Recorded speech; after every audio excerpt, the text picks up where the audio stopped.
आणखी एक मोठी बातमी आहे। रेमंड कंपनी आणि सुपर क्लब आयोजित ऑटो फेस्ट 2025 या ऑटो कार फेस्टिवलचं उपमुख्यमंत्री एकनाथ शिंदे यांच्या हस्ते उद्घाटन झालं। यावेळी त्यांनी स्पोर्ट्स बाईक आणि रिक्षा चालवण्याचा आनंद लुटला। राज्याचे परिवहन मंत्री प्रताप सरनाईक आणि रेमंड उद्योग समूहाचे मालक गौतम सिंघानिया हे सुद्धा यावेळी उपस्थित होते।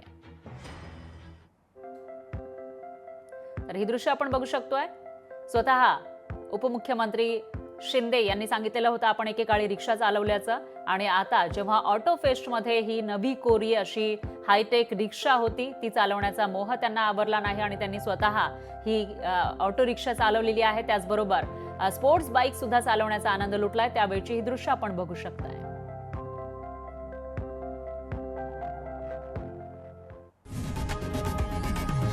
लोकशाही मराठी ऐका, पहा, जागरूक रहा।